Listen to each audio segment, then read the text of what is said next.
Oi, pessoal, eu sou o Kleber Fak. Olá, pessoal, eu sou Isadora Almeida. Olá, eu sou Renan Guerra. Eu sou o Nick Silva. E no programa de hoje a gente vai conversar sobre versões melhores do que as originais. Certo, meus amigos? Certíssimo. Mas antes o que, Renan Guerra? Antes você deve seguir a gente nas redes sociais, @podcast VFSM em tudo. E você também pode nos apoiar no apoia.se/podcast VFSM. A partir de R$5 você tem acesso a vários conteúdos com bastante antecedência. Participa do nosso grupo fechado para apoiadores no Telegram. Agora você também recebe algumas coisinhas especiais que a gente está trabalhando para vocês. E logo, logo a gente vai poder contar todas as novidades lá no Telegram também, só para quem apoia. E você ainda pode assistir as nossas gravações ao vivo, não é mesmo, Kleber? Exato. Hoje aqui a nossa inteligência artificial Vinícius Correia, nosso check fat... Fact checker. Não, nossa, vou Chat faker. O Chat Baker. Falamos junto. Nossa, ele que tá sempre a checagem dos fatos aqui pra gente. Até porque eu esqueci de mandar o link mais cedo no grupo. Bom. E aí só o Bom. Vinícius veio, mas nas próximas a gente manda bem certinho. Vamos falar sobre música, meus amigos. Bora. 8 anos de podcast, nós já falamos sobre canções que não sabíamos que eram covers, que é a edição de número 34, uma das primeiras com a participação do Renan.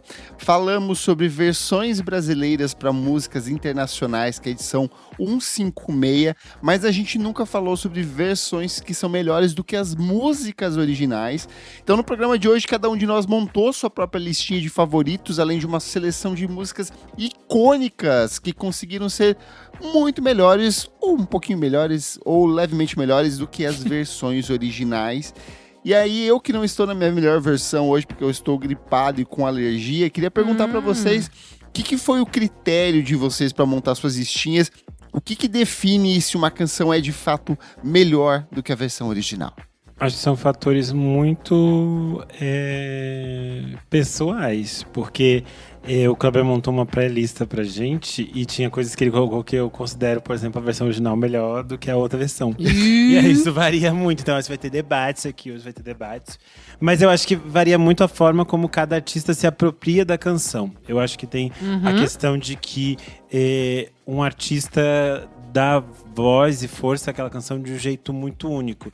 E eu acho que isso acontece especialmente, sei lá, eu sou fã de cantoras brasileiras, então a maioria delas muitas vezes era intérprete, então é muito comum que a mesma música seja gravada por basicamente todas as cantoras que eu gosto. E aí, obviamente, cada música vai ter uma versão que eu vou gostar mais, porque determinada cantora conseguiu imprimir alguma identidade e me fez ver naquela música coisas que às vezes um outro intérprete não me fez ver. Então eu acho que também tem essa possibilidade de como a canção é interpretada e como ela ganha luz, ou ganha vida, ou ganha outras leituras, outras nuances a partir de outras interpretações. E aí isso pode ser tanto desde a questão técnica de produção ali da música, como a música ganha camadas ou se retiram coisas da canção, como a própria interpretação vocal, que eu acho que às vezes faz toda a diferença na forma como você enxerga uma música. Tanto que é muito comum que, às vezes, sei lá, tem grandes compositores que eles não são grandes cantores e as músicas deles ganham versões muito mais bonitas nas vozes de outras pessoas. Tipo, Chico Buarque é um exemplo muito claro disso, de como, sei lá, quando ele é cantado pela Bethânia ou pela Gal ou pela Elis Regina, isso ganhava outras camadas muito maiores. Então acho que isso é bem variável. E aqui eu acho que a gente vai ter hoje nas canções que a gente vai trazer alguns exemplos também de canções que às vezes elas estão em gêneros musicais que não necessariamente a gente gosta. E aí a produção fica meio que encobre a beleza ou o interesse da composição. E às vezes você, quando um outro cantor regrava isso, você olha para aquela canção com outros olhos. Eu acho que, sei lá, no Brasil um exemplo muito claro disso é quando a Maria Bethânia pega canções que muitas vezes as pessoas viraram a cara dizendo isso é muito popular ou isso não me é interessante, e ela diz, não, mas essa é uma composição muito linda e vocês vão prestar atenção. E aí a gente presta atenção. Sim. Eu acho que tem um outro fator também, que é qual foi a canção que a gente teve o contato inicial. Sim, A eu ia versão falar ou a exatamente original? isso. Porque eu acho que tem várias coisas aqui que eu acabei me apaixonando, mas aí anos depois eu descubro assim por um acaso, meu Deus, essa música tem uma outra versão, porque calma aí, essa versão que eu gosto não é a versão original. A gente fala muito também de artistas que roubam pra eles as canções, Sim. assim. Tem artistas que são especialistas em roubar. O Renan Sim. falou, a Elis Regina, ela puxava pra ela, assim, foda-se o autor original, caguei pro Belchior, essas músicas a partir de agora são minhas. E até quando a gente volta pras canções dos autores originais, as músicas do João Bosco, por exemplo, que a gente tava fofocando fora do programa aqui, a Elis também, o Bêbado e o Equilibrista Total. é ela, É sabe? ela. Não existe João Bosco nessa Eu acho música. que é muito sobre isso, o que vocês dois falaram, perfeito. E eu fiquei pensando que exatamente isso que o Kleber falou, pra mim são essas versões que são definitivas, assim. Que elas acabam entrando meio que no inconsciente coletivo, sabe? Que viram realmente as canções e que depois, quando você ouve uma original, ou mesmo se você já tivesse ouvido a original, de alguma maneira elas não têm a força que essas versões definitivas e que geralmente são mais conhecidas conseguem. Acho que muito pela reprodução mesmo, pelo número e onde elas acabaram indo, trilha de filme, enfim, novelas, conteúdos audiovisuais, assim, eu acho que essas músicas elas acabam virando as versões definitivas. Acho que só pra não repetir o que vocês já falaram, tem uma coisa também de, tipo, meio que não exatamente mudar o significado da letra, mas dar a intenção. Um novo amparo pra isso, sei lá. As versões que o Zé Ibarra fez pra música da Ana Frango ou da Sofia Chablau. Pra música da Sofia Chablau. Eu acho que é isso, é um outro enquadramento, assim. Às vezes você até muda o personagem da música ali, né? Então acho que isso também é interessante quando a gente pega esses covers que meio que mudam esse enquadramento, assim. É a mesma obra, mas tá um pouquinho diferente do ponto de vista, assim. Perfeito. E quem quer começar puxando a listinha? Eu acho que eu vou começar aqui rapidinho com uma que vai muito com o que eu falei sobre estar em peças, né, audiovisuais, assim, e que acabaram ganhando um espaço no meu coração muito porque é isso, tipo, foi a primeira vez que eu ouvi e o impacto foi muito grande e depois pra mim se tornou a versão definitiva. Vou começar com a versão do Elvis Costello pra She, que tá no Notting Hill, no filme. E a música é do Charles Aznavour. E, tipo, que é linda também. As outras versões, essa música tem várias versões. Ela é uma das canções mais regravadas da história da música, assim. Tem centenas de versões. Sim, mas pra mim a definitiva é muito essa do Elvis Costello, porque foi a primeira vez que eu realmente ouvi ela e, sei lá, acho linda na voz rasgada dele.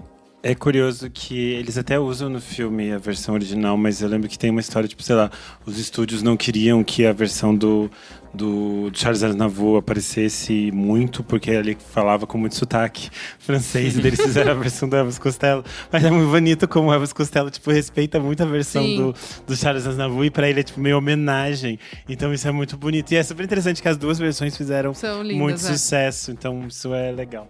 Eu quero começar aqui com uma que é uma ladra de composições, que é Annie Lennox. Ela tem um repertório autoral maravilhoso, assim, diva, um dos grandes discos de todos os tempos. Todo o trabalho dela como cantora, assim, é sempre um absurdo. Mas em 1995, a Annie Lennox lança um disco chamado Medusa, que eu é já um trouxe álbum de aqui. versões.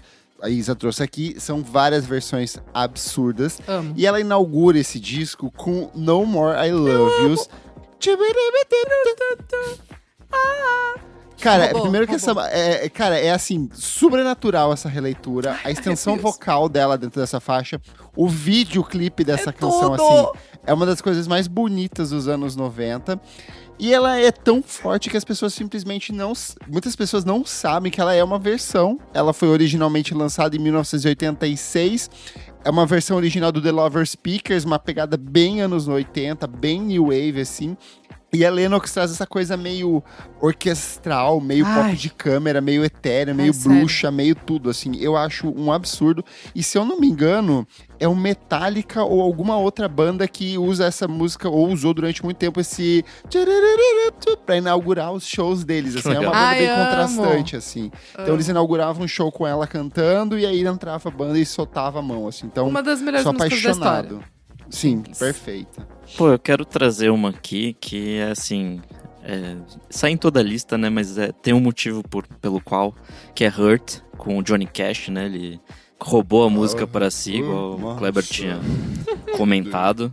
A música do Nine Inch Nails é que é do começo dos anos 90, assim, tem aquela coisa mais industrial que eles tinham no começo, mas eu não sei, acho que não faz jus ao que virou a versão do Johnny Cash, assim. Não, ela era boa, ela já era uma música famosa nos Ela é anos intensa, 90, sim, mas eu acho que, não sei, o Johnny Cash no final da vida cantando aquilo ganha outro patamar, assim, de ser uma versão voz-violão totalmente despida do que era a versão industrial da original, né? Enfim, assim, é uma música que ganha outros rolês, virou trilha de alguns filmes também, então acho que é isso, assim, ela causou um impacto. Ela virou parte de trilha sonora de boa parte dos filmes da Marvel. Esses filmes de herói, quase todos em algum momento usaram ela. Não só eles, vários filme do filmes Wolverine também. Vários filmes ao longo da última década usaram essa canção, assim, exaustivamente. Meio que ela virou esse sinônimo de uma canção muito triste, dolorida, pra você usar em um filme, assim, sabe? Eu vou começar com o próprio exemplo que eu falei no início, de como na música brasileira, às vezes a música tem 1000 versões e alguém faz uma versão e todo mundo diz, ok, esta é a versão definitiva. E eu acho que o exemplo mais claro disso a gente tem com Tigresa, que é do Caetano Veloso. É de 1977. O Caetano lança no disco Bicho. E no mesmo ano, basicamente, algumas das maiores vozes da música brasileira gravam a mesma canção. Então a gente vai ter, em 1977, versões de Tigresa da Maria Bethânia, do Ney Matogrosso e da Gal Costa. Mas só a da Gal Costa assume um estágio de perfeição, de extracorpórea, que eu não sei nem definir. A forma como a Gal se apropria dos versos de Tigresa. Tigresa é inspirada em diferentes mulheres que são importantes pro Caetano Veloso, pessoas que ele achava que seduziram ele de alguma maneira. Então, ali tem referências a Sônia Braga, a Zezé Mota, a outras mulheres que passaram na vida dele. Mas é muito interessante como a Gal se apropria desses versos e eles se tornam extremamente icônicos, assim. A música chegou a virar trilha de novela de Dancing Days nos anos 70, e acho que isso aumentou o impacto da versão da Gal e acabou se transformando numa das músicas mais icônicas da carreira dela, assim. Então é meio tipo, não tem saída, essa faixa é dela. Vamos lá.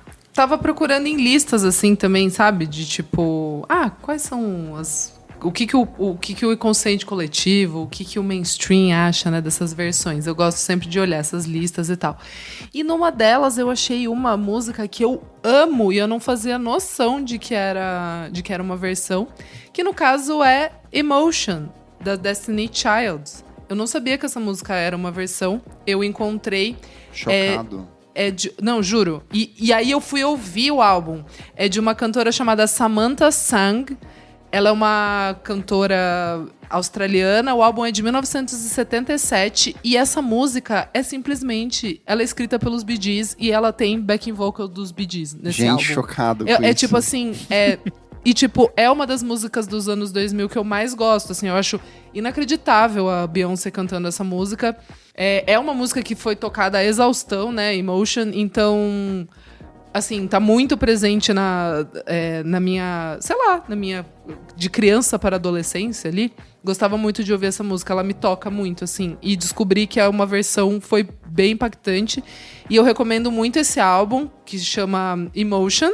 E tem também uma versão de La La La La I Love You, que é aquela música La La La La La La La La Means I Love You, que tem, tipo assim, 1 milhão de versões. E a original é do Delphonics, que é de 1968. Eu acho uma música maravilhosa, uma das minhas músicas favoritas da vida. Então eu achei uma coincidência, assim. Esse álbum tem essa música que eu descobri que é uma versão, né, das Destiny Child. E tem ela fazendo uma versão de La La La I Love You. E, enfim, eu ouvi o álbum, é muito bom, ouçam. Eu vou ser polêmico aqui na minha próxima escolha, porque a música em si, ela foi responsável por apresentar essa artista. Ela é até hoje uma das canções mais icônicas da década de 70. Vou sair de 77 e vou para 78, porque eu estou falando de I'm Every Woman, da Chaka Khan. Ela é, assim, impecável, é uma das grandes canções dos anos 70, eu acho muito icônica, a Chaka Khan é, assim, absurda nesse disco, o álbum de estreia dela, é a canção que ela alavanca a carreira, apresenta e alavanca a carreira dela, mas eu acho que a versão que a Whitney Houston faz em O Guarda-Costas é melhor, porque ela atualiza a batida, ela começa mais atmosférica, assim, meio... Depois ela dá uma virada e ela cai num house, e a voz da Whitney nessa época, meu Deus, o que ela se estragou com cocaína, ela tinha voz boa, essa mulher. Ela simplesmente esculacha, porque ela faz uma das marcas da House no final dos anos 80 e começo dos anos 90, era o uso do saxofone, tinha muito saxofone nas produções de House. Só que a Whitney não usa um saxofone, ela usa a própria voz dela emulando um saxofone ao longo da canção, assim, e ao mesmo tempo que ela... Tipo, com a voz de flauta. Cara, é surreal, assim. E ela homenageia, ela termina falando, celebrando a Chaka Khan, né? Chaka Khan! Ela vai fazendo as marcações ali. Eu acho um esculacho, assim, uma excelente versão. Whitney, que tem outras versões que a gente pode citar aqui também, que a outra que sabia roubar pra si as canções. Eu só parafraseio o RuPaul e digo Chaka Khan. Eu prefiro a versão do Chaka Khan. Pra minha próxima aqui, eu vou com Lilac Wine, que é uma música que já ganhou 70 bizilhões de versões. A original é do James Shelton, lá de 1950. Ficou famosíssima em 66 com o álbum da Nina Simone, daquele ano, né? O Wild is the Wind. Só que o Jeff Buckley no Grace, o primeiro e único disco dele, ele fez uma versão lindíssima, assim. E acho que ele também consegue roubar pra si, assim. O Kleber tinha colocado outra música aqui do Jeff Buckley, que ele também faz um cover no Grace, mas esse pra mim, assim, tem um espaço meio especial, porque, sei lá, né, Jeff Buckley cantando Nina Simone, então...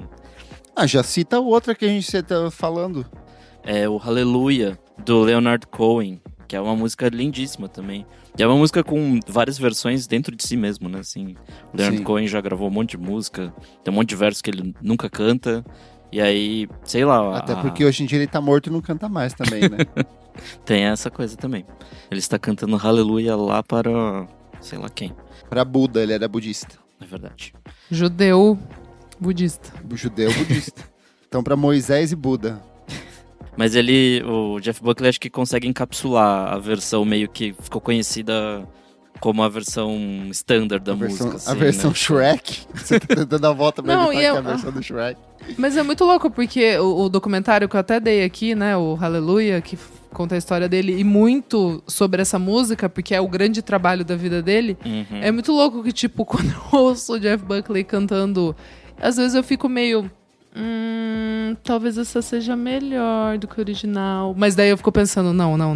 É que o Jeff Buckley tem uma coisa meio gospel, e aí acho que ele leva pro passa outro a impressão... lado, que eu acho muito bonito. Então, passa a impressão oposta do que é a música original, que é meio, tipo, tacando pau na religião. E aí... Tanto que as pessoas passaram a usar a versão do Jeff Buckley pra casamento, que é uma cafonagem. Que a gente já falou, que é Mas eu acho isso muito fabuloso, assim, porque você ele deu mudou outro... o significado da canção, sabe? Exatamente. Eu acho que por si só já mostra o impacto, o quanto as pessoas, tipo, a grande maioria das pessoas conhece só a versão do Jeff Buckley. Por conta da cena de Shrek. Mas, assim, eu ainda acho que é melhor, sabe? Ainda acho que é melhor. Então, eu também acho... Eu falei acho, que esse episódio ia ser de polêmica. É polêmico. Tá.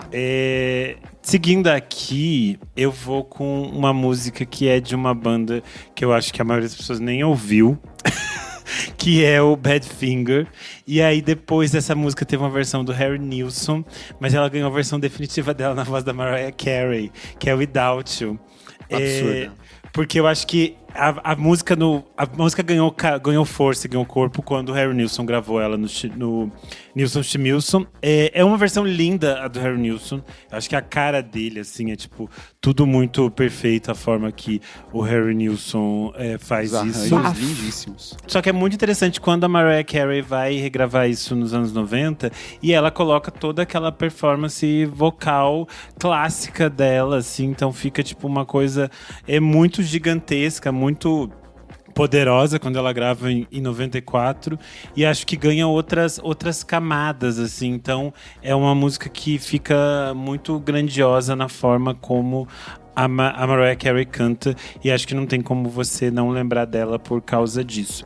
E aí, só pra citar aqui como nota, digamos assim, Harry Nilsson tem uma outra música que eu adoro muito, que é One, que é linda na versão dele, mas é muito mais icônica na versão da Amy Mann pra trilha sonora de Magnolia, então só queria deixar citado aqui.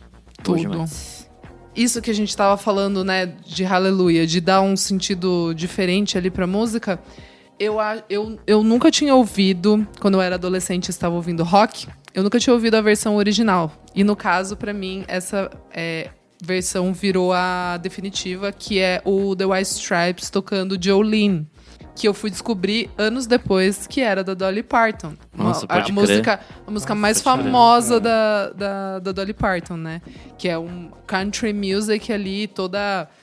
e a letra é tipo, quando você ouve uma mulher cantando, é outro significado completo. Então, ouvindo o Jack White cantando Jolene, pra mim era uma coisa a música. E daí, quando eu vou ouvir a Dolly Parton cantando Jolene, é outra coisa completamente diferente. O Jack White é outro que é especialista em roubar pra ele, assim, Sim. Tanto na questão dos arranjos quanto no timbre da voz dele.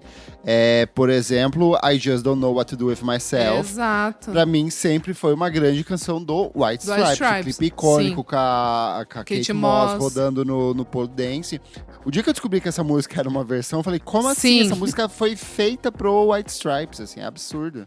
Acho que é interessante aquilo que o Kleber falou, de como a gente se relaciona com as canções pela experiência, pela perspectiva de quando você conhece elas. Uhum. Porque pra mim, não passa nem na minha cabeça essa versão do White Stripes. Jolene é tipo tão a Dolly Parton, ainda imagino ela cantando, tocando com as unhas. Exato, mas é muito louco porque... E a primeira vez que eu ouvi foi no DVD ao vivo deles, no Under Black Pole Lights, que é tipo muito icônico, assim. E o Jack White, o que ele faz com a guitarra, assim, a tensão e o peso que ele coloca, sabe, a emoção que ele coloca nessa música, eu lembro que eu fiquei muito impactada, assim, eu era bem jovenzinha, e pra mim era tipo assim, nossa, essa música é a melhor música do White Stripes. Quando eu ouvi a Dolly Parton cantando country, de roupinha rosa, com cabelão, loirinha, e tipo assim, a história é completamente outra, eu fiquei, what? É que eu acho que aqui, nesse caso, também tem uma coisa que é um recorte cultural e geográfico, né? Porque, tipo, Jolene é uma das canções country mais famosas dos Estados Unidos, né? Exato. Mas, assim, pra gente, ela não diz tanta coisa, assim, pra nossa geração, principalmente, né? Nós fãs da Miley Cyrus dentro de gostamos da isso versão que eu ia falar. da Miley Cyrus cantando Jolene. Mas isso que eu ia falar, depois essa música ganhou um hype maior e, tipo, estourou bolha e chegou em outros países. Mas quando eu ouvi ela em 2004, 2005, acho que é isso, o Under Black Pole Lights, é alguma coisa nesse sentido. Pô, não era um fenômeno cultural fora dos Estados Unidos, assim. Então, eu amo essa versão do White Stripes. Eu vou puxar uma que pra mim é bem importante. Em 2013, a Julia Holter lançou um dos meus discos favoritos da vida, que é o Loud City Song. Julia Holter é uma queridíssima aqui, Renan e eu falamos várias vezes de tudo que ela lança, assim, a gente gosta bastante. E minha música favorita desse disco se chama Hello Stranger. E eu nunca fui atrás dos créditos, eu sempre falei, cara, isso aqui é uma música da Julia Holter, a construção que ela faz... Ela é completamente atmosférica, tem uns barulhos de ondas, assim. A voz dela é quase um instrumento dentro dessa faixa. E aí, corta pra 2016 ou 2017, já não lembro. Fui assistir Moonlight. E aí, em determinado momento, começa a tocar uma musiquinha. E eu falo, peraí, eu conheço essa música? Eu sei que é essa música. Eu essa amo música é Hello descobrir Stranger. em filme, assim. E aí que eu fui descobrir que, na verdade, ela é uma versão original a versão original é da Barbara Lewis, e a Julia faz essa releitura. São duas músicas completamente diferentes. A versão da Barbara Lewis, ela é um R&B bem anos 60, assim, tipo meio soul, uma pegadinha super comportada, super compacta. E a Julia Holter expande pra esse universo, assim, transcendental, cósmico, etéreo, mágico, assim. Então, gosto muito da versão original, mas pra mim, eu acho que pela relação que eu construí com a faixa da releitura da Julia Holter, ela pra mim é a versão definitiva até hoje, assim. Pô, pra minha próxima eu quero falar de uma parceria entre a Feist e o Chili Gonzalez, do disco The Reminder, lançado lá em 2007. Eu amo esse disco. Tem uma faixinha lá que chama The Limit for Your Love. E aí o quê? 3 anos depois, o James Blake vai lá, lança um single, né, recriando essa música. E é simplesmente absurdo, assim. Eu acho muito interessante como ele usa o silêncio, tipo, a respiração, essa cadência meio downtempo. Depois assim, ele solta aquela batidona assim. Nossa. E assim, foi uma das primeiras coisas que ele lança, tipo, ali em 2010. Então, foi um grande impacto quando o James Blake chegou nessa coisa do dubstep, assim, né? Do post-dubstep. Então, enfim, foi algo bem marcante. E acho que ele também consegue meio que roubar a música pra ele, assim. Eu gosto muito da versão da Feist, mas acho que o James Blake consegue meio que roubar pra ele essa música. Amigo, ele não só rouba, como, tipo, eu acho o The Reminder um dos melhores discos dos anos 2000, assim, eu sou apaixonado. Eu ouvi ele de cabo a rabo e eu simplesmente esqueci dessa música, tanto que quando o James Blake lançou, eu nem conectei uma com a outra, assim, sabe? Ele conseguiu apagar a existência da versão da Feist. Total. Saudade quando o James Blake era vivo. Ele lançou disco bom, amigo. Vocês que não estão dando chance, tadinho. Não achei nada bom as últimas coisas. Sei, mas eu não quero coisas ok. O mundo tá cheio de discos ok. A vida tem muita coisa pra se ouvir. Eu não vou ficar perdendo tempo com um disco ok de 3 horas de extensão de saco dele de Jamila Jamil, tá? Não tô com tempo hoje, não. Falar de coisa boa aqui. Linda! Vou falar da minha menina Peggy Lee, que tem uma música chamada It's That All That Is, que é tipo um clássico norte-americano, que une povos de diferentes nações, tanto que o lixo estratosférico do Donald Trump até já falou que essa é uma das músicas preferidas dele, me dá um ódio isso. O fato é que essa música é, tipo assim, muito icônica. A versão da Peggy Lee lançada em 1969 é, tipo assim, muito linda. Acho a versão dela, tipo assim, groundbreaking, sempre perfeita, sempre a mulher, sempre rainha. Só que aí, nos anos 90, a PJ Harvey lança uma versão junto com o John Parrish, diz All That It's That All That Is, e eu acho assim absurdamente linda. Quando eles lançam o disco Dance Hall at Lowest Point, em 1996, ela faz essa versão para essa música, que na versão da Peggy Lee ela já é um pouco mais, ela mistura o canto com a fala, então tem momentos que parece que ela tá nos contando uma história, só que é uma história muito dark, assim, é meio curioso, porque tipo assim, sei lá, meu pai me levou para ver o Grande Circo pegou fogo, não sei quantas mil pessoas morreram, mas nós vamos seguir dançando, porque é tudo que nós temos da vida, é esse circo pegando fogo. E é uma música muito pesada, e é muito interessante na voz da Peggy Lee, tem essa coisa meio teatral, só que na voz da PJ Harvey, nessa fase que ela tava nos anos 90, fica ainda mais cru, mais interessante, assim. E a PJ Harvey tem um vídeo lindo pra essa música, ela subiu isso no YouTube durante a pandemia. Eu lembro que eu fiquei muito obcecado, então eu ouvi muito essa versão da PJ Harvey durante a pandemia, e eu gosto muito de It's That All That Is, na versão da PJ Harvey com o John Parrish. Gente, uma que assim, nem existe a original, né? Mas acho que é legal deixar aqui, porque eu acho realmente uma das melhores músicas do pop dos anos 90, que é Torn, da Natalia Imbruglia. Nem existe a original. Exato, que na verdade é uma regravação, né? Foi a versão original de uma banda dinamarquesa chamada Liz Sorensen, e depois foi regravada pelo grupo Edna Swap. E aí, que a versão é bem parecida com a da Natalia Imbruglia, que depois virou, tipo... é um dos maiores hits, acho que dos anos 90. Toca até hoje. Que fez basicamente One Hit Wonder. Exato. This episode is brought to you by Accenture. When your advertising operations fall out of sync, everything else follows.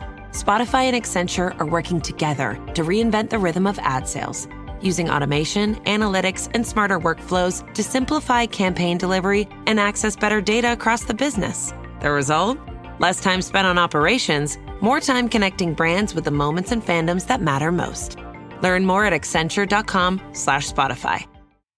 Quero falar de um ladrãozinho. Ladrãozinho. Uau. Que é Cazuza. Mas antes de chegar no Cazuza, o Herbert Viana e a Paula Toller viveram um relacionamento muito intenso. Não posso falar sobre isso. Ela partiu muitos corações, e o Herbert Viana foi um dos mais partidos ali, deixou Taurino. Fissuras no peito do homem ali, tanto que ele ficou careca depois disso. E o Herbert Viana dedica a Paula Toller a canção Quase um Segundo, que é do álbum Bora Bora, que é um disco animado ali, mas de repente vem assim com essa pedrada assim, do nada, uma coisa assim muito avassaladora. E aí, no ano seguinte, o Cazuza decide regravar essa mesma canção no álbum Burguesia, que é o último álbum de estúdio dele, um disco duplo, e ele faz o que ele faz de melhor, que é transformar uma canção que já era dolorosa em algo devastadoramente triste, assim, sufocante. Eu acho que é uma das melhores letras do Herbert Viana. Nossa, é absurdo. Assim. Às vezes te odeio por quase um segundo, depois te amo mais. Teus pelos, teu gosto, teu rosto, tudo que não me deixa em paz. Quais são as cores e as coisas pra te prender? Eu tive um sonho ruim e acordei chorando, por isso eu te liguei. Acho, assim, absurda, e a versão do Cazuza, pra mim, assim, ainda mais impactante. Dentro de um disco onde ele já tava partindo em decorrência de complicações HIV/AIDS ali. Então, assim, eu acho que ela tem toda uma tonalidade ainda mais sombria quando a gente pega nesse contexto de onde ela foi reinterpretada. E linda. A versão original é linda, mas a versão do Cazuza, pra mim, assim, é a versão definitiva dessa faixa. Não concordo, mas achei legal trazer aqui. Pra minha próxima aqui, eu vou pegar uma que o Jimi Hendrix roubou do Bob Dylan, que é Along the Watchtower. É música clássica, é de um disco de 67 ali do Bob Dylan. E ainda era bem essa coisa bem folkzona, assim, tipo, bateria, gaita e violão. E aí, sei lá, 6 meses depois que o Dylan lança essa versão, o Hendrix vai lá e faz uma versão toda guitarrística, roqueira. Tipo, é muito, muito interessante o que ele faz, assim, porque o Hendrix tinha essa capacidade de transformar as coisas em algo muito dele, assim, de trazer essa psicodelia, de trazer a marca da guitarra dele, assim. Fora dos vocais, assim, que acho que são 2 vocais esquisitos, né? O Bob Dylan pra um lado, o Hendrix pra outro. Mas acho que, sei lá, o Hendrix casa melhor, assim, com essa proposta. Enfim, também virou um monte de trilha de filme e tal. Foi pra muitos lugares. É uma música muito boa.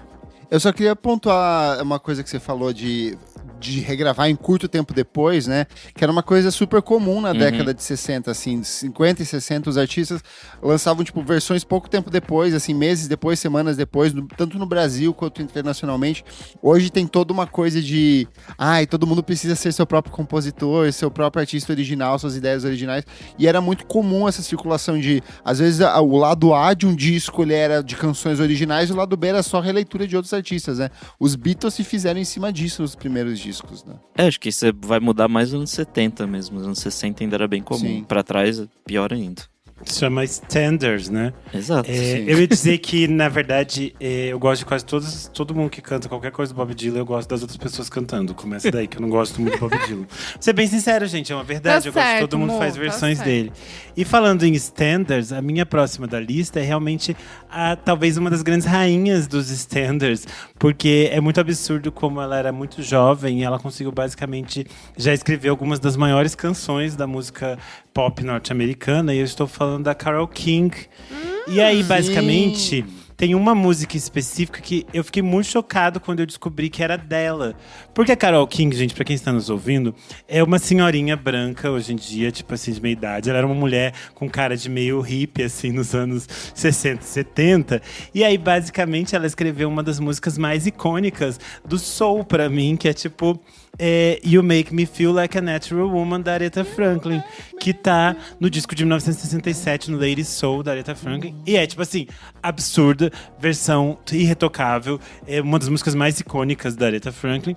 A Carole King, que é uma das compositoras da música, ela vai regravar essa música no Tapestry. E aí, eu acho linda a versão da Carole King, mas eu lembro quando eu ouvi o Tapestry a primeira vez, eu pensei assim, nossa, a Carole King fazendo um cover da Aretha Franklin. Aí eu descobri, oh meu Deus, ela é autora. E aí eu fiquei muito chocado. Como pode uma mulher branca ter escrito essa música que é claramente escrita por uma mulher negra? Assim, Sim, inacreditável. É muito interessante porque a Carole King escreveu muitas das principais canções do soul dos anos 60. E também é muito interessante porque mulheres não eram comumente compositoras nessa época. Então a Carole King também estava abrindo um espaço muito único, assim. E muitos compositores, às vezes, também não queriam que suas coisas fossem gravadas por vozes negras. Tinha essas coisas, essas questões raciais ainda muito latentes. Então é muito surpreendente a forma que a Carole King faz coisas muito icônicas, e como basicamente tem milhões de canções que a gente conhece, e daí você descobre, oh meu Deus, Carole King, você tá trabalhando aqui de novo. A Carole King é tipo a queixuda das compositoras, ela está em todas. Vamos lá. Bom, em 2000, o Capital Inicial lançou o acústico MTV e para sempre mudou. E aquela camisa de seda sempre mudou a minha vida para sempre. Cara. E aí, logo depois, em 2002, que eu tinha virado uma grandíssima fã, bem pequenininha, né? Eu tinha 10 anos em 2002, tá, gente? Aí eles lançaram um álbum chamado Rosas e Vinho Tinto, que eu amava. E que tinha a seguinte canção, A Sua Maneira. E anos depois, muitos anos depois, eu fui descobrir que essa música, a versão original, era do Soda Stereo, que na real é de música ligeira. Eles são uma banda de rock argentino, né? E essa música, tipo, é bem famosa. But, anos depois também, quando eu fui ouvir certinho todos os álbuns dos Paralamas, no Nove Luas tem de música ligeira, que é uma versão também dos Paralamas do Sucesso pra essa música. But eu quero deixar registrado aqui que acho que a única vez que o Dinho Ouro Preto ganhou do Herbert Viana foi fazendo a versão dessa música. Porque eu acho A Sua Maneira muito foda. Tipo, eu acho que combina, eu acho que... Ela é jovem. Ela é jovem, ela tem uma coisa pop que funciona muito mais. A versão de música ligeira que o Herbert fez, né, que os Paralamas fizeram, eu acho ela um pouco mais quadradinha, assim, tipo... Eu não sei explicar, eu acho ela um pouco mais engessada. Dito isso, eu amo, tá? Mas é que eu acho fã, assim, tipo, A Sua Maneira, eu acho ela super hit cantável. Naquele amor, a sua maneira. Tipo, pra nossa língua. Português funciona melhor. Exato. Porque também tem essa questão de que a música do Capital Inicial foi um grande sucesso. Sim. E aí, tanto que a música do Paralamas virou tipo assim, trivia, você sabia que tem uma versão dos Paralamas? Exatamente. Porque ninguém ouviu essa versão. Exato. Eu vou recomendar aqui, pra quem está nos ouvindo e é fã de RuPaul's Drag Race, que procure a versão da Cynthia Lee Fontaine, a nossa Cuco, que ela canta em espanhol. Mentira. De música ligeira. Ela canta a versão em espanhol, né? De música ligeira, porque é uma música muito importante na música latina. Não, ela canta num show assim de drag, aí ela tá toda drag roqueirinha cantando de música ligeira. Passada. E ela canta muito bem. E quem costuma cantar de música ligeira quando faz show na Argentina é o Coldplay, porque essa música é muito importante pra cultura argentina. Então. Acho que a Dua Lipa cantou também, né? Ela cantou. Não cantou? Cantou. Essa música é gigante, enfim, eu amo. Quando a gente fala de versões, muitas vezes parece que é uma coisa menor, menos importante dentro da obra de um artista. Assim, fez uma versão, mas as canções originais são as melhores. Mas eu gosto muito de uma artista que a versão é parte intrínseca da obra dela. É esse retrabalhar as versões, inclusive as suas próprias versões de canções que ela mesma compôs. Estou falando de Cat Power, nossa querida Shawn Marshall. Ela tem várias releituras desde o início da carreira. Vira e mexe, ela aparece com alguns discos que são totalmente dedicados às versões. O último que ela lançou desse jeito foi o Covers, de 2022. E em 2023 ela lançou ela cantando Bob Dylan naquele disco de releituras. Muito melhor que o Bob Dylan, por sinal. Foi o disco que C6 trouxe ela de volta aqui ao Brasil, mas ela tem outras obras de versões, tem o Jukebox de 2008, em que ela canta versões dela própria, mas eu acho que o disco mais emblemático de versões é o The Covers Records, de 2000. Ele vai ter uma versão que é muito icônica para I Can't Get No Satisfaction, do The Rolling Stones, onde ela simplesmente fala, não vou cantar o refrão, vou cantar só o resto da faixa, e ela vai funcionar tão bem, mas eu acho que a grande releitura que ela faz é a versão para Sea of Love, que é uma música originalmente composta pelo Phil Phillips em 1959. É um desses clássicos dos standards norte-americanos. Só que a versão da Cat Power, ela parece que sintetiza... ela é essas cachaceiras que, tipo, que pega a emoção dela quando tava na manguaça e transporta isso pra canção de jeito muito único. E é uma versão totalmente minimalista, meio lo-fi, meio caseirinha, assim. E, cara, essa música já foi reaproveitada em tanta série, em tanto filme, assim. Ela é muito forte, ela é muito impactante. Até hoje ela é a música mais tocada do Spotify da Cat Power. E olha que ela tem muitas coisas boas. Inclusive, ela tem uma versão excelente pra Stay, da Rihanna. Então, assim, a mulher quando pega pra fazer uma versão, assim, ela faz. É dela, assim. Vou fazer uma versão de mim mesma aqui e fazer uma referência a uma entrevista que eu fiz com a Cat Power em 2023, lá no Screenel. E eu perguntei pra ela sobre essa questão de fazer covers. Porque ela sentia a necessidade de cantar outras músicas na versão dela. E daí ela fala, é que nem quando você aprende a fazer seu café da manhã. Você não vai fazer esse café da manhã sempre igual pelo resto da vida. A não ser que você seja realmente muito bom em fazer café da manhã e consiga sempre se lembrar das coisas. Eu penso que fazer covers é parte da tradição da música. De Johnny Cash a Nina Simone, todo mundo sempre está refazendo suas canções, regravando-as. Acho que é uma parte dessa grande tradição para os cantores, compositores e músicos. Estar sempre voltando em algum ponto ao que você fez antes. Aí, ó. E pra fechar aqui, ó, o comentário do Vinícius Correia, pra validar o quanto essa música tocou em tudo quanto é lugar. Conheci a Cat Power porque essa tocava em Juno, na trilha sonora do Juno. Eu também conheci ela por causa da trilha de Juno. A trilha de Juno foi muito icônica para nós que éramos índios nos anos 2000. Sim, super. Aulas e palestras. Bom, pra minha próxima eu quero trazer mais uma clássica aqui, que é Twist and Shout, que ficou imortalizada na voz dos Beatles. Deles. Mas é uma música do Isley Brothers, criada por Phil Medley e Burt Russell.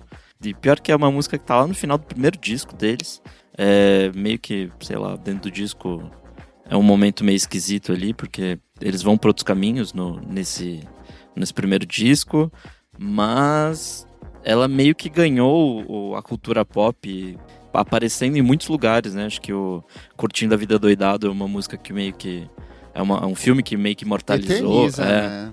E é muito icônica aquela cena do Ferris Bueller lá, tipo, dançando na parada e tal. Acho que, apesar de ter saído muito tempo depois, né, da música... E no conhecimento popular é Beatles, assim, se você digitar o nome dessa música no Google, a sequência vai virar automaticamente The Beatles, sabe? Porque, tipo, eternizou. Eu vou aqui falar de novo da Gal Costa. E aí eu vou meio que citar uma coisa que é basicamente assim. Toda vez que a Gal Costa sai de casa, ela saía pra fazer história. E aí é muito interessante que tem um disco específico que ela diz pra todo mundo assim: gente, eu vou fazer um show aqui, eu vou cantar essas coisinhas e ninguém nunca mais vai saber que essas coisas aqui foram de outras pessoas. Essas coisas só existem na minha voz a partir de agora. E ela faz isso quando em 1971 o Ali Solomon dirige ela no show Fatal, Gal a Todo Vapor. E eu acho que a pessoa que ela mais modifica todas as coisas que foram feitas aqui são as canções do Jardim Macalé. A forma como ela se adapta das canções do Jardim Macalé em Fatal são muito icônicas. O Jardim Macalé gravaria algumas dessas, as suas canções que estão no disco da Gal Costa em 1972, no seu disco auto-intitulado Jardim Macalé. Então a gente vai ter lá versões para Vapor Barato, Mal Secreto e Hotel das Estrelas. Mas para mim as versões definitivas estão em Gal a Todo Vapor. A forma como ela canta essas músicas aqui é muito icônica. A forma como Hotel das Estrelas aparece no disco é, tipo, muito icônico. Quando eu... Lá, a primeira vez que eu ouvi esse disco, quando eu baixei esse disco, ele veio todo bagunçado a ordem. E aí a primeira música que abriu o disco era Hotel das Estrelas, porque tava trocada a ordem dos discos, já que ele é um disco duplo.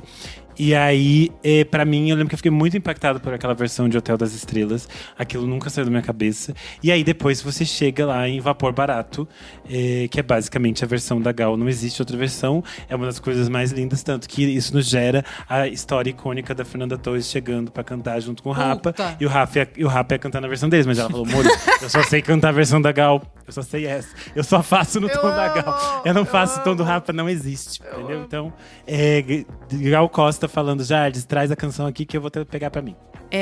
Bom, gente, tava pensando aqui que eu gosto muito da versão de The Course, né, de Dreams. E aí, depois eu fui descobrir que é do Fleetwood Mac. E aí, no caso, realmente é melhor, uma banda icônica. Mas aí, nos anos 90, né, em 90 especificamente, nossa fadinha Sinéad O'Connor vai e lança Nothing Compares to You, que é uma versão que foi escrita pelo Prince, o maioral.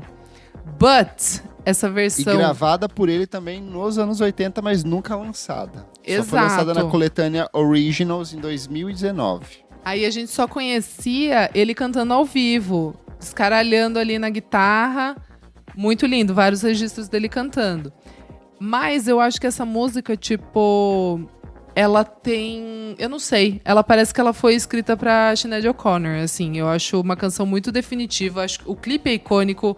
A intenção que ela coloca nessa música, eu acho inacreditável, assim. Não sei se vocês concordam, se vocês acham Concordo. Que do Princeso eu queria, na verdade, melhor, mas... engatar numa coisa que é bem parecida que aconteceu no Brasil, que é com a música O Segundo Sol, do Nando Reis. O Nando compôs ela nos anos 90, no final dos anos 90, começo dos anos 2000, tinha as demos dele ali, mas a Cássia Eller grava antes e meio que eterniza a canção, assim, uma das grandes canções interpretadas por ela, e depois o Nando lança oficialmente, só que, tipo assim, foda-se a versão do Nando Reis, eternizou-se ali a versão da Cássia Eller até hoje, assim. Mas eu queria puxar uma aqui que eu gosto bastante, também brasileira, que é Trovoa, que é uma música originalmente composta pelo Maurício Pereira, uma grande composição. Só que em 2011, quando o Metá Metá lança o primeiro álbum de estúdio, eles falam assim, Maurício, um beijo aqui. Essa aqui agora é da mamãe, Jussara vai eternizar, gente. Vai puxar pra ela. E, cara, vira uma canção do trio, assim, é uma coisa absurda, uma interpretação belíssima. É essa mistura de jazz com esses elementos da cultura afro que são historicamente relacionados à música do Metá Metá. E eles pegam pra eles, assim, de um jeito essa eu acho muito polêmica também. Eu não sei. Você prefere a do Maurício? Pra mim só existe a versão do Metá Metá. Pra mim é só Metá Metá. A forma que a Jussara se apropria dos versos óbvio que é maravilhosa. Óbvio que é, mas puta, é que eu emocionou o Maurício Pereira cantando. Minha linda, e como diria o Renan, a prosódia ali muda. Muda tudo, Nossa, é maravilhoso. A Jussara Marçal é uma dessas cantoras que, se ela cantou, tá cantado muito, então acabou. Pra mim, assim, é o Thiago França e o Kiko Dinucci segurando o Maurício Pereira enquanto a Jussara desce a porrada. É tipo isso. E acabou. Pra minha próxima aqui, eu quero falar de uma das poucas músicas do primeiro disco do Led Zeppelin, que não é um plágio, porque é um cover, de fato, que é Baby I'm Gonna Leave You.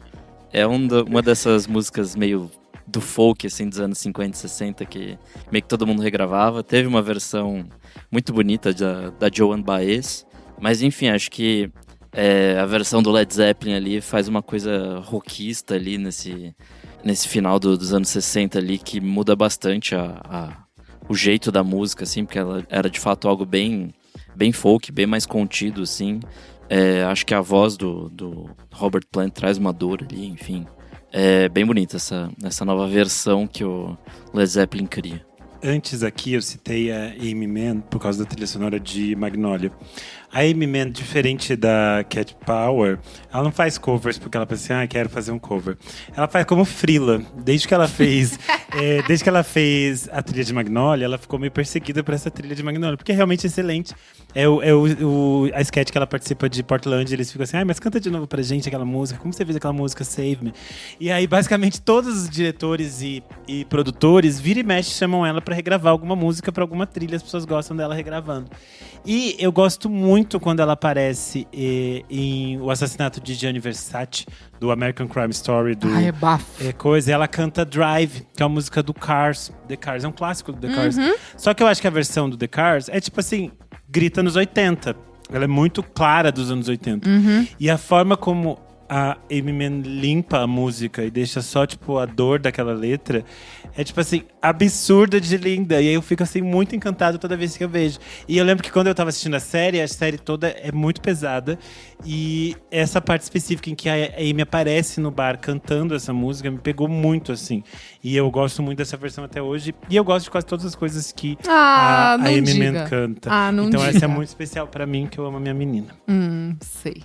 Bom, agora pra fechar, rapidinho, vou falar aqui uma que também fiquei choquita quando eu descobri anos atrás, que é Tainted Love, que a gente conhece na voz ali, absurdo, né? E na interpretação de Soft Cell, que a gente teve o prazer de ver ao vivo no C6 Fest. Antes da morte do velhinho. Gente, morreu esse ano, né? Foi esse ano? Foi.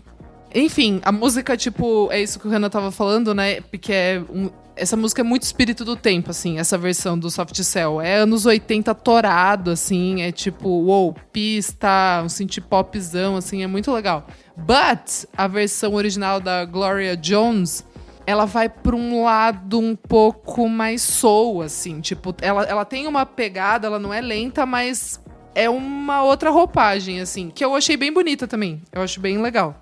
Mas é que essa versão do Soft Cell eu acho muito icônico, assim. Acho que é muito o espírito da década de 80 que ficou encapsulado em uma canção. Ai, que difícil. eu ia com uma das que eu tinha separado ali, mas na verdade eu vou com outra, porque a gente falou muito de como alguns artistas simplesmente apagam a existência os autores originais, e é o caso do Girls Just Wanna Have Fun, da Cyndi Lauper, porque todo mundo sabe que essa música é da Cyndi Lauper, não existe uma outra versão, não existe. É ela quem escreveu, ela compôs ela escreveu ali, ó, na mãozinha dela, mas na verdade ela é uma composição original do Robert Hazard. E eu amei. Que foi lançada, essa versão, que é boa, só legal. Que ela muda totalmente o significado da canção. Eu acho que na versão dele tinha uma coisa quase machista, assim, no sentido de das meninas só querem se divertir. E ela fala assim, as meninas só querem se divertir, tanto que ela muda um pouco da estrutura dos versos, ela faz uns acréscimos e criou ali uma das músicas mais icônicas da década de 80. Assim, uma canção impossível pensar na música pop dos anos 80, impossível pensar em Cyndi Lauper e não pensar em Girls Just Wanna Have Fun. Então, fecho a minha lista aqui com essa, que eu acho iconicíssima. Pra mim, a última, que eu quero pegar uma banda que basicamente só existe em função de uma música e só existe em função desse cover, porque ninguém conhece The Zutons, se ninguém nunca ouviu falar. E só reconhece por causa do cover de Valerie, que a Amy Winehouse fez, junto ali com o Mark Ronson. Até eu que ouvia The Zutons antes de conhecer a Amy Winehouse, tipo, foda-se, assim, só conheço... Sim, total. É só isso, assim, tipo, nem me liguei nessa música. Nossa, bandas que foram do fracasso ao anonimato, nossa, assim, em 2 anos. Eu ouvi muito o primeiro disco deles, eu acho que é era gostosinho. Não, era bom. Tired of Hanging Around. Isso que eu ia falar, esse é um caso muito interessante, porque eu lembro que eu ouvi a Amy cantando, mas eu já conhecia The Zutons. Eu ouvi o Who Killed The Zutons. Who Killed The Zutons, é isso. De onde vem Valerie. É isso. É isso aí. Mas é isso, né? Tipo, nós 3 aqui, mas 3 em inglês conhecia. E era isso. E aí, sei lá, tipo, o jeito que a Amy Winehouse se apropria dessa faixa vira outra coisa. O Valerie assim, tipo... é do Tired of Hanging Around, de 2006. Ah, o primeiro? Eu nem não, conhecia. Não, é o segundo. O primeiro é o Who Killed The Zutons, de 2004, que é o que eu ouvia. Eu ouvi também. Aí eu ouvi depois eu ouvi até o trabalho seguinte, que é o You Can Do Anything, de 2008. Daí eu falei assim, tá ruim, não quero mais. Mas é isso. Mas enfim, a Amy rouba pra ela, assim, tipo, musicona. Bom, pra fechar, eu não vou nem com alguém que roubou a canção. Mas ela só disse, essa canção é minha, e tá dito, e tá feito, não tem saída. E o homem só recolheu o seu rabinho entre as pernas e disse, é claro que ela é sua, você faz com ela o que você quiser. Estou falando de Olhos nos Olhos, na versão da Maria Bethânia, do Chico Buarque. O Chico Buarque escrevia algumas canções, às vezes ele mandava para algumas cantoras que ele gostava. E ele escreveu essa música, gravou numa fita cassete e enviou para a Bethânia. A Bethânia recebeu, ela conta isso no documentário Música e Perfume, que ela estava com várias pessoas em casa, ela ficou muito curiosa, ela deixou as pessoas na sala e foi pro quarto dela ouvir a música nova que o Chico Buarque tinha escrito. Só que ela não avisou o Chico depois que ela ouviu a música. E o Chico ficou algumas semanas pensando assim, será que a Bethânia não gostou da música? Ela não falou nada. Aí um dia ela só chamou ele e disse que a música já tá gravada, tudo prontinho aqui, vou lançar no meu disco. E basicamente os dois lançam as suas versões de Olhos nos Olhos no mesmo ano. Em 1976, ela sai no disco Pássaro Proibido da Bethânia e ele grava no Meus Caros Amigos, são 2 discos icônicos. Só que essa música basicamente marca uma mudança na carreira da Bethânia. É a primeira vez que ela passa a tocar em todos os tipos de rádio. Ela passa a ser o grande sucesso dela de popular radiofônico. E uma das histórias que eu gosto muito é que essa era uma das músicas preferidas da mãe menininha do Gantuá e ela pedia pra Bethânia cantar. E aí, a primeira vez que a Bethânia falou pra ela que a música tinha sido escrita por um homem, ela ficou muito chocada. A mãe menininha falou assim, um homem escrevendo essas coisas tão bonitas, como pode, né? Enfim, o mistério do eu lírico feminino de Chico Buarque assombrando até a mãe menininha do Gantuá. Mas o fato é que essa música é absurdamente linda na voz da Bethânia, é um dos maiores clássicos da música popular brasileira na voz da Bethânia, então isso é muito incrível. Perfeito! E você que tá ouvindo, quais são as suas versões melhores do que as músicas originais? Conta pra gente que a gente vai ler na próxima edição do nosso podcast. Certo, meus amigos, que são versões melhores do que vocês foram anteriormente? Uau! Certíssimo. Vamos pro segundo bloco do programa, Não Paro de Ouvir.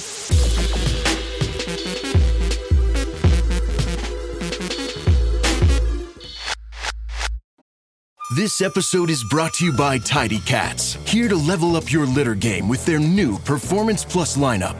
Your home is your happy place, your cats, VIPs. So when it comes to the litter box, excellence isn't optional. Choose from products that specialize in max power clumping, low tracking, or odor fighting so advanced, stink won't see it coming. Tidy Cats Performance Plus. Mission mighty, keep it tidy. Shop now at tidycats.com. Chegamos ao segundo bloco do programa Não Paro de Ouvir. Renan Guerra, que bloco é esse? Nesse bloco a gente traz as dicas mais quentes da web, aquilo que saiu quentinho do forninho direto para o seu streaming. Saiu quentinho, jorrando. Eu sei que no forninho jorrando de vocês aí tem discos da semana, não é mesmo? Temos. Vamos começar por ela, Charli XCX com Music Fashion Film, o disco aguardado aí depois do sucesso enorme de Brat. Ela volta com esse álbum. Já tinha lançado boa parte das canções, tinha lançado Rock Music, SS26, Wink Wink, Camera, que foi a mais recente ali. Trabalho com produção assinada pelo A.G. Cook e o Finn Keane. E eu queria saber de vocês, assim, o que vocês acharam, o que você achou, Renanzinho? Eu preciso contar algo, gente, muito sério. Eu não ouvi o disco e eu nem vi o filme. Aí você pergunta, Renan, por que você não ouviu o disco da Charli e não viu o filme da Charli? Porque eu estava ouvindo Equilibrium 2 da Anitta e eu vi o filme da Anitta. Mas eu vou explicar, gente. É porque eu realmente não tive tempo de ouvir o vídeo da Charli. Eu quero parar e ver com calma. E aí hoje, o dia da gravação do podcast, quando eu fui, pensei assim, pelo menos eu vou ouvir o disco, já que não vai dar tempo de ver o filme. Só que foi bem na hora que o Spotify decidiu parar de funcionar. E ele ficou a tarde inteira sem funcionar. Eu tive que trabalhar no pelo, então foi isso. Problemas reais. E eu não ouvi, mas enfim. Mas o Nick ouviu. O Nick ouviu. Eu ouvi uma vez só. Eu acho que eu gostei bastante do disco, porque eu ouvi ele em sequência do disco do Strokes. Então, em comparação, em contraste, ficou maravilhoso, assim. Mas fora isso, eu achei bem interessante que, tipo, os singles que tinham saído até então, eu não tinha curtido tanto, assim. Achei, tipo, meio ok. Sei lá, a gente veio de um Brett Summer aí, e esses singles achei, tipo, ok.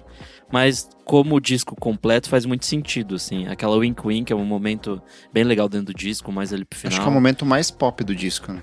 Então, eu achei bem interessante, assim. Mas eu também não consegui me aprofundar, assim. Tem alguns momentos que eu acho meio, sei lá, pretencioso em algum momento. Mas assim, é um bom disco, sabe? Não... Porque é arriscado, né? Ela veio de um disco que foi muito comemorado, que abriu muitas portas pra ela. E, sei lá, acho que ela dobra essa aposta de não refazer um Brett, de tentar coisas novas ali, por mais que seja um disco bem pop, bem eletrônico, bem fervido, enfim. O que você achou, amigo Kleber?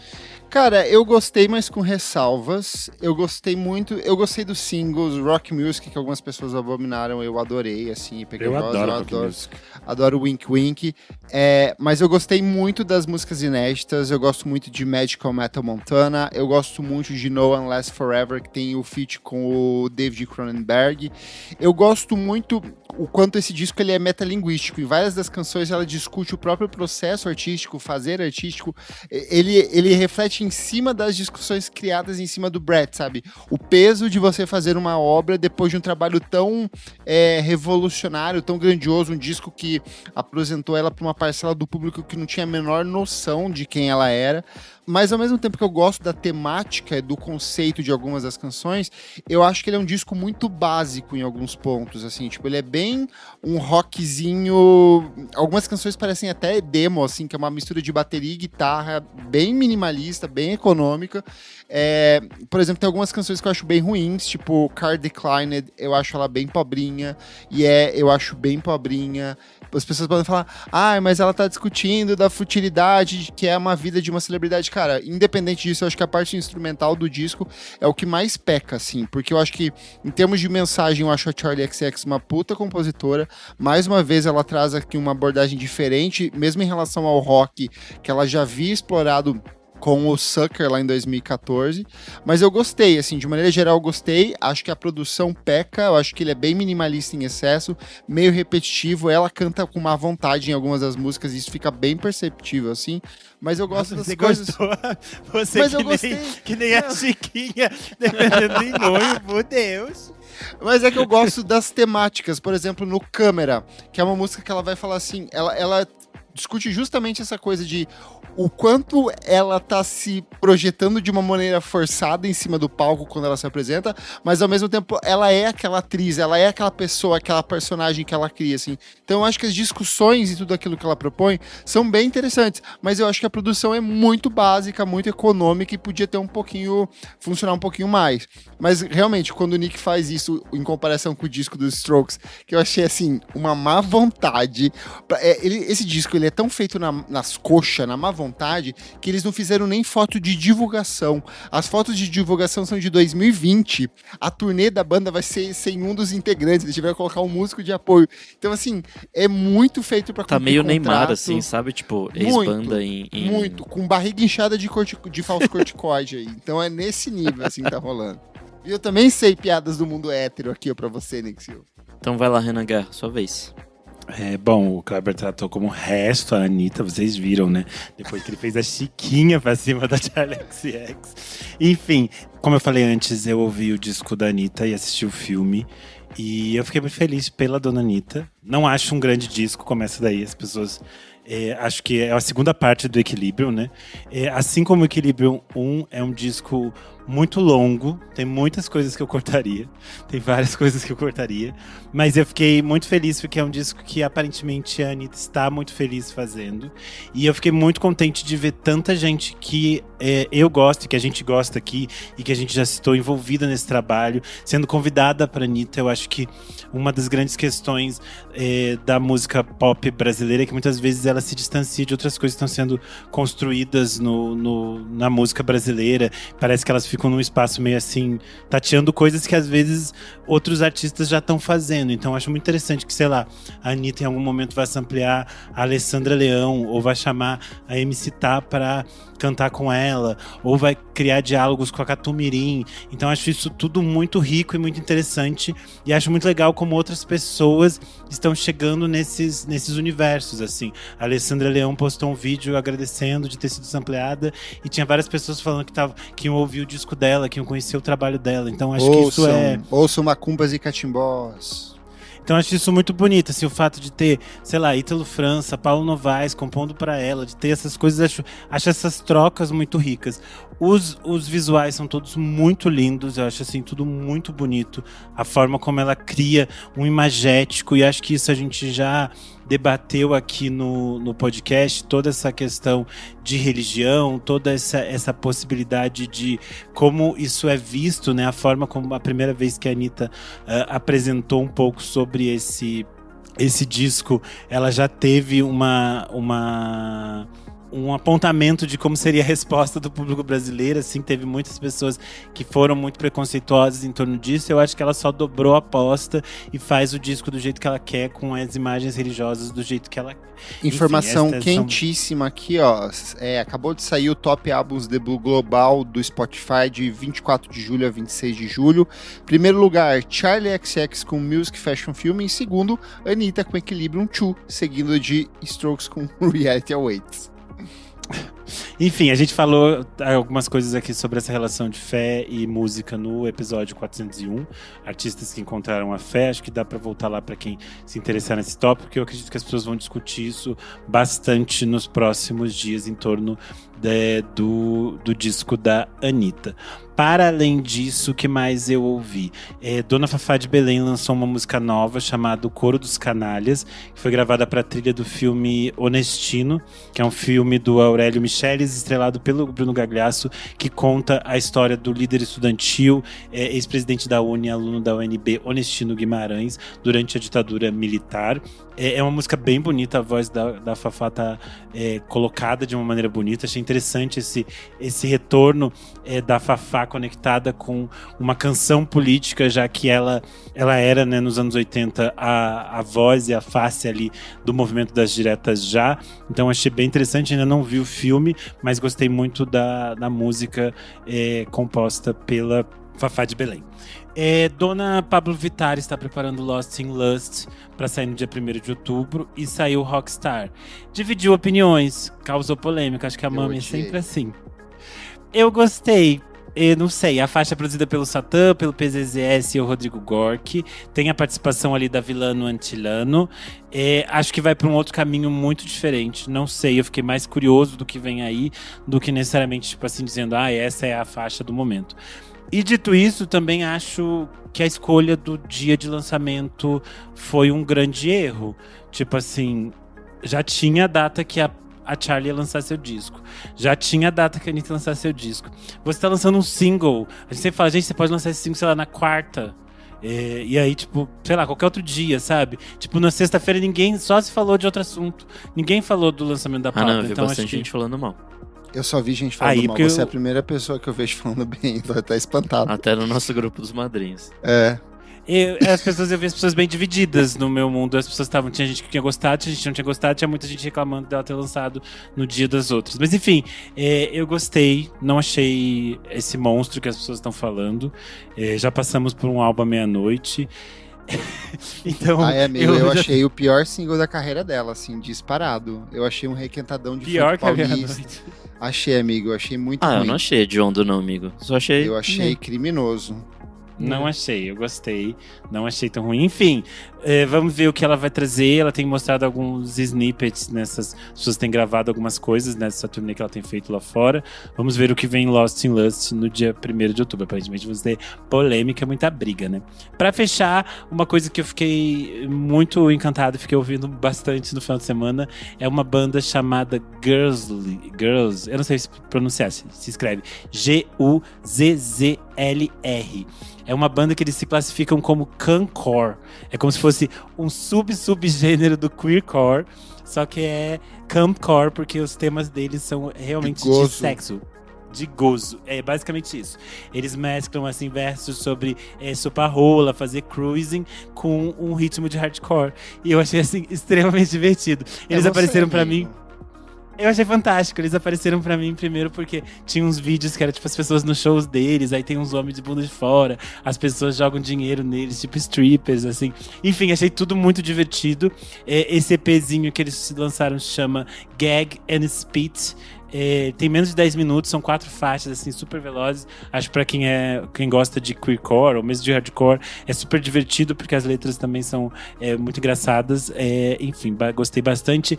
Como vocês sabem, o Kleber deixa tudo organizadinho pra vocês, então o nome que eu não sei pronunciar vai estar na listinha do Kleber. É isso. Boa, vai lá, Kleber, sua vez. Começar pelos singles, aqui meus veinhos do Teenage Fan Club anunciaram um novo álbum de estúdio, Do Not Dare to Dream, que sai no dia 9/10 pelo selo Merge. E para inaugurar essa nova fase, eles lançaram Day in the Sun, primeiro single desse novo álbum, uma delícia. The Avalanche segue lançando uma série de ótimas canções inéditas. A escolhida da vez foi Blue Shadow, parceria com a Karen O, do YYS, e ela faz um resgate de uma música dos anos 80, de 1983, chamada Shadows from Nowhere. É uma música do italiano Celso Valli, também conhecido como Blue Gas, que é a identidade que ele usa. Então é mais uma vez o Avalanche pegando um sample clássico e retrabalhando como algo muito autoral. Vitória Monet, que eu sou apaixonado, anunciou um novo álbum de estúdio, Frequency of Love, que sai no dia 2/10 pela RCA, e ela lançou essa canção para inaugurar essa nova fase, que é Reach Out.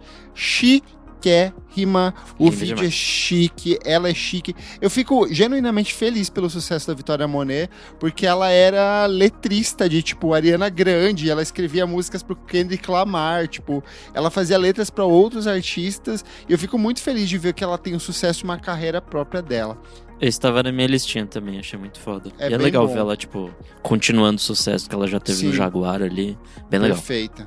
E aí, pra fechar aqui nos singles, Sopro com Arraias Céus.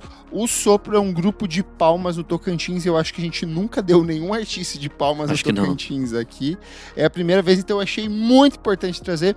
E eu adorei o som deles aqui. É um pop rock psicodélico, com toques de brasilidade, assim, gostei bastante. Eles têm um álbum chamado Enquanto a Orquestra Não Vem, de 2021, e eles vão lançar esse novo álbum logo nos próximos meses aqui, trabalho que chega pelo selo Rocambole. Eles já tinham lançado um single anteriormente e voltam agora com essa faixa que destaca o lado psicodélico da banda. Indo para os discos, Ian Sweet com Shiverstruck. Ian Sweet é uma artista que eu já trouxe aqui em algum momento, é uma cantora e compositora que faz um misto de indie rock, dream pop, shoegaze, e ela acabou de lançar um novo álbum de estúdio que é o Shiverstruck, que é mais um disco deliciosíssimo, bem pegajoso, com umas boas melodias e letras que grudam na cabeça. Indo para os lançamentos nacionais, semana movimentada. A gente teve Oblomov com Questão de Fogo.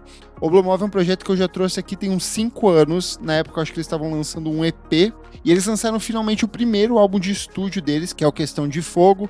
É um trabalho que cheira a Clube da Esquina, Milton Nascimento, Novos Baianos, Os Mutantes, mas sem necessariamente parecer uma cópia. Eu acho que é um projeto muito autoral. É um projeto encabeçado por Jô Queiroz e José Eduardo, e eu gostei demais, assim, tem participação do Dinho Almeida, da Bugarins, do Clóvis Cosmo, do JG Joshua. Gostei demais. Quem gosta de música psicodélica brasileira com uma identidade, com uma pegada autoral, taca o play em Questão de Fogo. Quebec, com auto-intitulado EP de estreia, já falei deles na semana passada, e eles voltam agora com esse trabalho de pós-hardcore que é excelente, caótico, sujo, direto ao ponto aqui. Trabalho com produção do Antônio Bresolin, que é um dos integrantes da Jovens Ateus, então acho que aí já dá um pouco da tônica e da atmosfera do disco. Gostei demais, e quem puder veja as apresentações ao vivo do grupo, que é excelente. E para fechar aqui nas minhas dicas, MC Morena, DJ Tônias, DJ Timas e Musão uniram forças em SRD, que é um projeto que parte do funk para explorar músicas dançantes. Tem participação da Bia Soul em uma das músicas. O DJ Dimas é o alter ego do Paulo Vitor, que é um dos integrantes do The Caps. Então, por si só, dá um pouco da dimensão do que é esse quarteto fazendo funk dançante. Gostei demais. Espero que tenha outras coisas vindo aí no futuro próximo do grupo. É isto. E você, Nick Silvolo? Bom, algumas coisas que eu tinha aqui como dica você já deu, então... vou passar agora aqui. Faz essa voz manhosa. Desanimado. Aí pode ficar, ai, fui tão roubadinha. Não, acho que Vocês são coitadinhos. Então, coitadinho, te dá um... Porra. Eu vou com a minha primeira dica, que é Sylvan-Esso com Concrete Glen. Sylvan-Esso é esse duo americano que faz tipo um pop eletrônico. Eles faziam bastante coisas legais há sei lá, uns 5, 10 anos. Mas eles, por saírem do Spotify, acho que as pessoas começaram a falar um pouco menos deles. Mas enfim, eles anunciaram o próximo disco deles, que é o 4º, e vai chamar O Infinity. Tá programado para o dia 11 de setembro. E essa faixa Concrete Glen, que é o segundo single desse álbum, tem um sample da faixa Sveng Engler, do Sigur Rós. E é bem interessante, assim, ela tem uma coisa meio minimalista em algum sentido, deixa uns espaços vazios ali, mas é bem pop ainda assim. Achei bem interessante. E minha próxima dica aqui, e última, é o do Dragonflies. É formado pelo Danny Harrison, que é o filho do George Harrison, e o produtor Nigel Godrich. Eles criaram esse duo, né? Simplesmente o sexto Radioheader. Exatamente. Eu achei muito, muito interessante. Essa música é muito bonita, assim, que chama Slower, né? Ela vaga entre uma coisa meio folk, meio rock, mas ao mesmo tempo tem essa produção excepcional do Nigel Godrich. Eu achei muito, muito legal. Eles têm um disco programado para o dia 18 de setembro, que é homônimo, né? Chama Dragonflies, pelo selo Dark Horse Records e BMG. Enfim, eu tô bastante esperançoso para esse disco, assim, para saber o que vai sair daqui. Esse disco vai contar ainda com participações do Joey Waronker, que é colega de banda do Godrich no Ultraísta, e o David Campbell, que é ninguém menos que o pai do Beck. Então, assim, vem coisa boa aí. E é isso. Vamos para o terceiro e último bloco desse programa. Você precisa ouvir isso.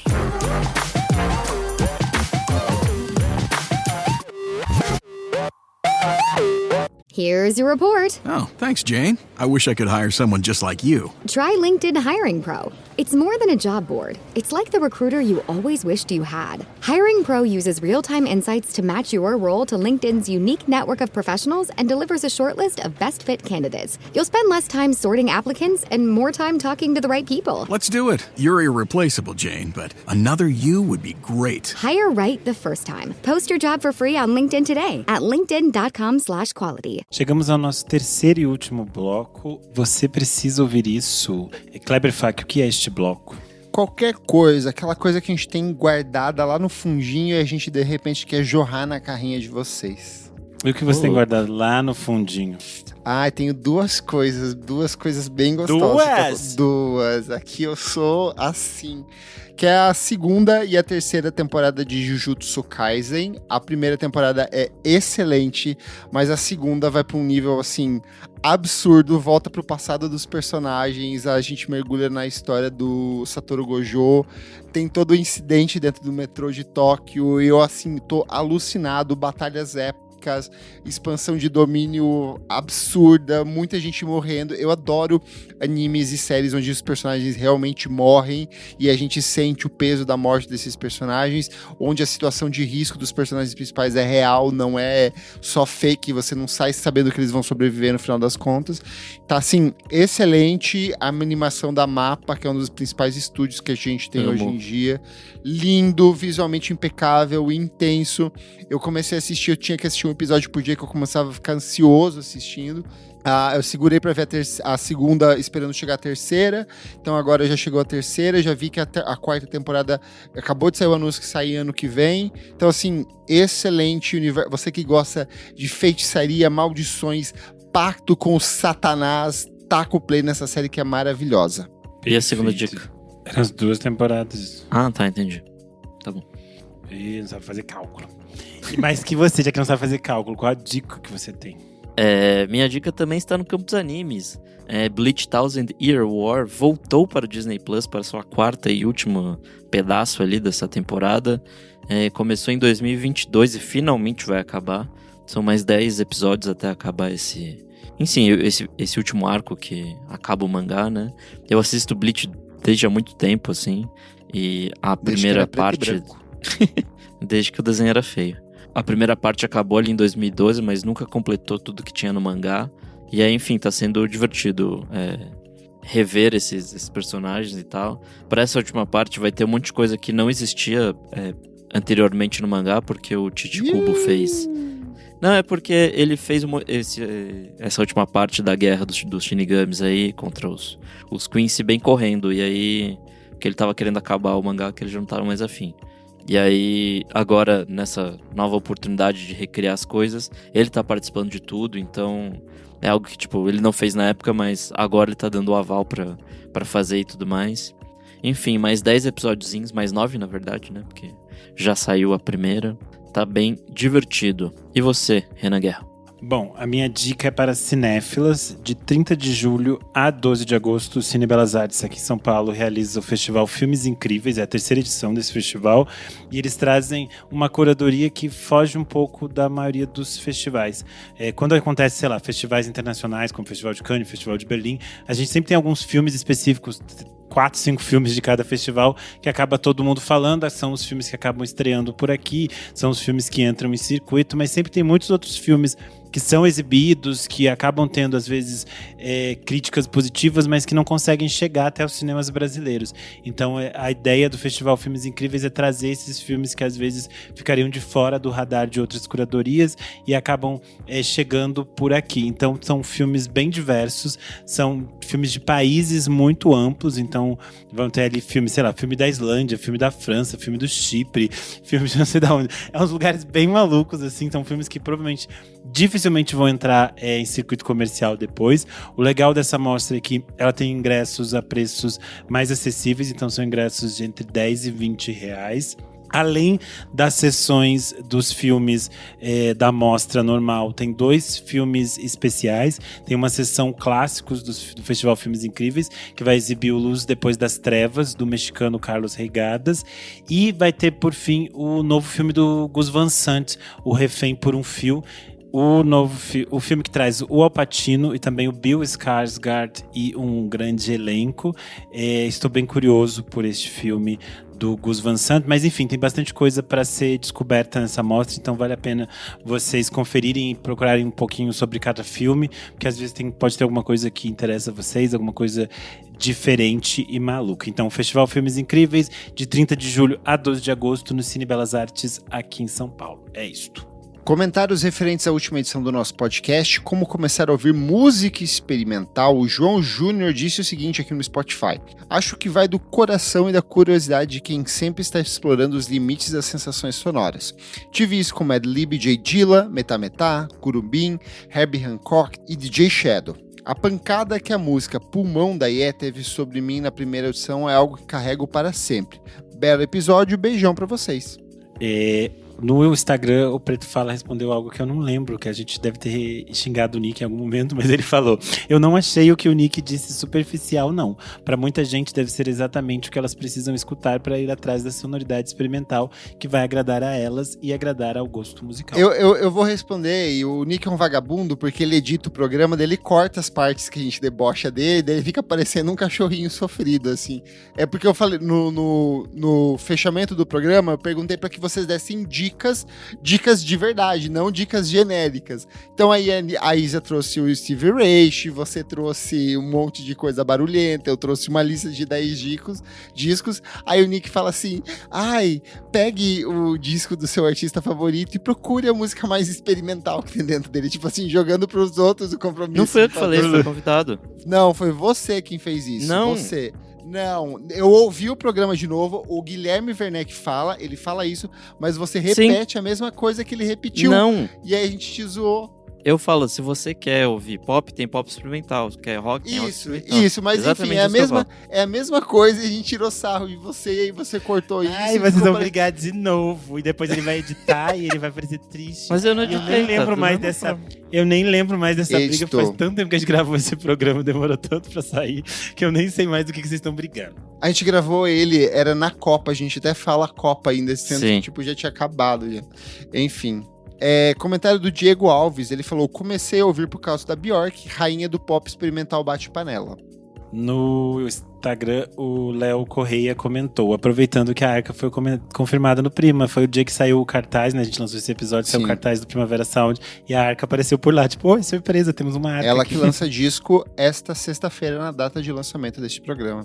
Comentário do Victor Serrano. Ele falou: realmente acho que depende da interpretação de cada pessoa, o que leva ela a achar que aquela música é experimental. Eu me sinto incomodado e não consigo consumir as músicas da Sophie. Espero que você não seja gay, porque se você for gay e não gosta de Sophie, você é hétero. Não consigo me conectar Não consigo me conectar com todas aquelas batidas estranhas. Reveja sua vida, Victor. Deixa ele em paz. Aqui no Instagram, Maria Beraldo comentou: muito legal, um coração vermelho. Comentário do Kleber, que não sou eu, ele falou lá no Spotify: falando em experimental, vou indicar uma artista eletrônica /experimental russa, que é a Kate NV, que eu já trouxe várias vezes aqui, adoro a diva. Aqui no Instagram, o Guilherme Werneck comentou: demais, foguinho, coração. Ele que participou do programa. Comentário aqui no Spotify do Jefferson Tafarel: eu conheço o autor do tweet. Essa aqui é pro Renan. Eu conheço o autor do tweet sobre a música conceitual, kkkk. Ele é uma DJ gay padrão daqui das terras natalenses, se não estou enganado. Adoro que o mundinho gay é muito específico, porque o amigo que perguntou o que era música experimental eu conheço também, meu amigo. Sim. Então estão todas conectadas. E por último, aqui no Spotify, o Lucas Diniz falou: a gente fez a pergunta, né, como começar a ouvir música experimental. Ele falou: é fácil, é só escutar o podcast de vocês. Eu expandi o meu gosto musical acompanhando vocês, principalmente por culpa do Kleber e do Nick, que sempre vai recomendar que você ouça o pop mais experimental, o indie mais Eu achei que ele ia dizer que era começar a ouvir coisa experimental, ouvir nosso podcast, porque a gente é um caos e fica um brigando com o outro, um falando em cima do outro. E aí a pessoa também que é experimental, né? Mas tudo bem. Eu sou @KleberFac em todas as redes sociais e você acompanha o meu site, musicainstantanea.com.br. Eu sou _Renan Guerra em todas as redes sociais. Você me lê toda sexta-feira no Substack. É isso. Eu sou @Nick Silva nas redes sociais. Você me contrata para editar seu podcast no contato@nicksilva.com.br. Ai, que chique! Chique. Não esquece de seguir a gente nas nossas redes sociais, @podcastvfsm em tudo. Siga a gente na sua plataforma de streaming favorita. E se puder, seja um de nossos deliciosos apoiadores. Por apenas R$5 por mês você tem acesso a esse e outros programas lançados com antecedência.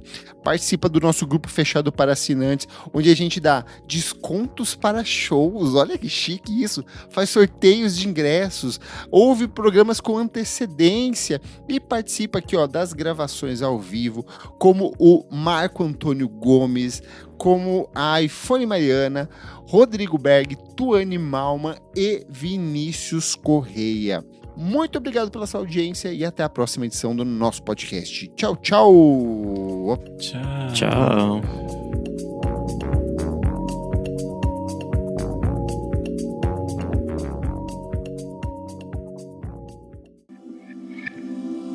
Esse podcast foi editado por Nick Silva.